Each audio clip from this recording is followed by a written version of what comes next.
Metode penelitian hukum. Topik ke-40 dari 70 topik. Tujuan dan manfaat penelitian. Bagian ketiga. Judul penelitian, implementasi asas fungsi sosial hak atas tanah dalam instrumen yuridis pemerintah bidang hak guna usaha perkebunan di Provinsi Jawa Tengah. Rumusan masalah, apakah kewajiban pemegang HGU dan sanksinya dalam instrumen yuridis pemerintah bidang HGU perkebunan besar di Provinsi Jawa Tengah sudah berpedoman pada asas fungsi sosial hak atas tanah? Tujuan penelitian, untuk menemukan dasar validitas kewajiban pemegang HGU dan sanksinya dalam instrumen yuridis pemerintah bidang HGU perkebunan besar di Provinsi Jawa Tengah terhadap asas fungsi sosial hak atas tanah. Manfaat penelitian. A. Manfaat teoritis.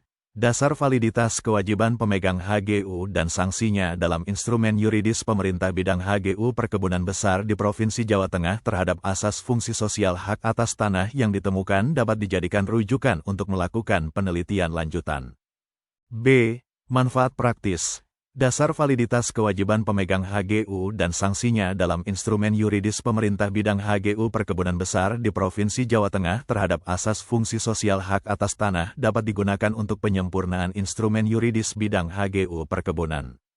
Judul penelitian, kebijakan relokasi warga bantaran Sungai Bengawan Solo sebagai prototipe penyelesaian hunian liar yang humanis. Rumusan masalah. Apa dasar validitas kebijakan pemerintah Kota Surakarta dalam relokasi warga hunian liar di bantaran Sungai Bengawan Solo? Tujuan penelitian, untuk menemukan argumentasi hukum atau dasar validitas kebijakan relokasi warga bantaran Sungai Bengawan Solo sebagai prototipe penyelesaian hunian liar yang humanis. Manfaat penelitian.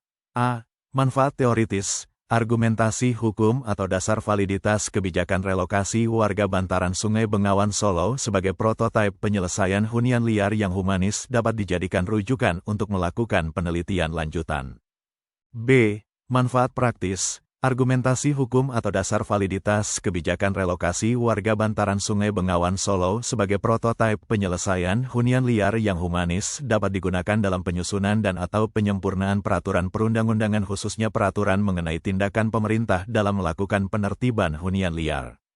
Judul penelitian, model pengaturan hak atas tanah Kasultanan Yogyakarta, studi komparasi antara hukum tanah nasional dengan hukum tanah Kasultanan Yogyakarta. Rumusan masalah, prototipe pengaturan hak atas tanah Keraton Yogyakarta berdasarkan komparasi sistem hukum tanah nasional dan sistem hukum tanah Keraton Yogyakarta. Tujuan penelitian, untuk menyusun prototipe pengaturan hak atas tanah Keraton Yogyakarta berdasarkan komparasi sistem hukum tanah nasional dan sistem hukum tanah Keraton Yogyakarta. Manfaat penelitian. A. Manfaat teoritis. Prototipe pengaturan hak atas tanah Keraton Yogyakarta berdasarkan komparasi sistem hukum tanah nasional dan sistem hukum tanah Keraton Yogyakarta dapat dijadikan rujukan untuk melakukan penelitian lanjutan. B. Manfaat praktis. Prototipe pengaturan hak atas tanah Keraton Yogyakarta berdasarkan komparasi sistem hukum tanah nasional dan sistem hukum tanah Keraton Yogyakarta dapat digunakan untuk penyusunan peraturan pemerintah mengenai tanah bekas swapraja. Judul penelitian, perlindungan hukum bagi konsumen muslim atas produk makanan. Rumusan masalah, apakah kewajiban pelaku usaha dalam mencantumkan label halal dan sanksinya dalam peraturan perundang-undangan sudah didasarkan pada asas keamanan dan keselamatan konsumen? Tujuan penelitian, untuk menemukan dasar validitas kewajiban pelaku usaha dalam mencantumkan label halal dan sanksinya dalam peraturan perundang-undangan terhadap asas keamanan dan keselamatan konsumen. Manfaat penelitian. A. Manfaat teoritis. Dasar validitas kewajiban pelaku usaha dalam mencantumkan label halal dan sanksinya dalam peraturan perundang-undangan terhadap asas keamanan dan keselamatan konsumen dapat dijadikan rujukan untuk melakukan penelitian lanjutan. B. Manfaat praktis. Dasar validitas kewajiban pelaku usaha dalam mencantumkan label halal dan sanksinya dalam peraturan perundang-undangan terhadap asas keamanan dan keselamatan konsumen dapat digunakan dalam penyusunan dan atau penyempurnaan peraturan perundang-undangan, khususnya peraturan mengenai perlindungan konsumen muslim atas produk makanan. Judul penelitian, hubungan keperdataan anak luar kawin dengan ayah biologisnya. Rumusan masalah, apa putusan Mahkamah Konstitusi nomor 46, PU 8, 2010 yang menyatakan anak luar kawin mempunyai hubungan perdata dengan ayah biologisnya dapat meniadakan konsep hak waris anak luar kawin menurut hukum Islam. Tujuan penelitian, untuk menemukan asas-asas hukum mengenai hubungan keperdataan anak luar kawin dengan ayah biologisnya. Manfaat penelitian. A. Manfaat teoritis. Temuan asas-asas hukum mengenai hubungan keperdataan anak luar kawin dengan ayah biologisnya dapat dijadikan rujukan untuk melakukan penelitian lanjutan. B. Manfaat praktis. Temuan asas-asas hukum mengenai hubungan keperdataan anak luar kawin dengan ayah biologisnya dapat digunakan dalam penyusunan dan atau penyempurnaan peraturan perundang-undangan khususnya peraturan mengenai hubungan keperdataan anak luar kawin dengan ayah biologisnya. Jadi dapat disimpulkan, 1.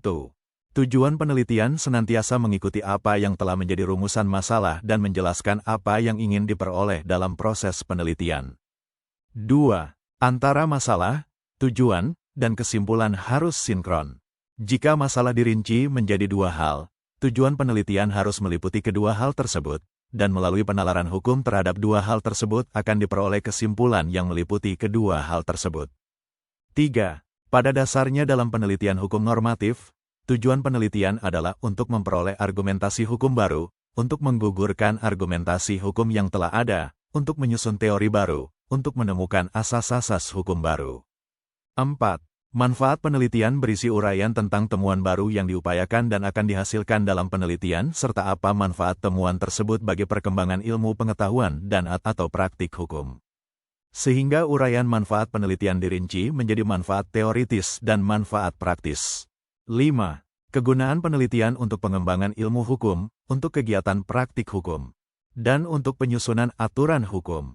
Itulah materi topik ke-40 metode penelitian hukum. Channel ini dimaksudkan membantu para mahasiswa untuk memahami perkuliahan dan masyarakat umum yang ingin menambah wawasan. Video tutorial dituturkan dan disubtitelkan agar dapat ditonton, dibaca sambil didengarkan. Untuk pemahaman yang lebih baik, putar dan dengarkan video tutorial berulang-ulang.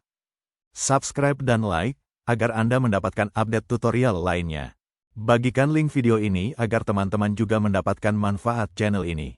Sekian dan terima kasih. Sampai jumpa.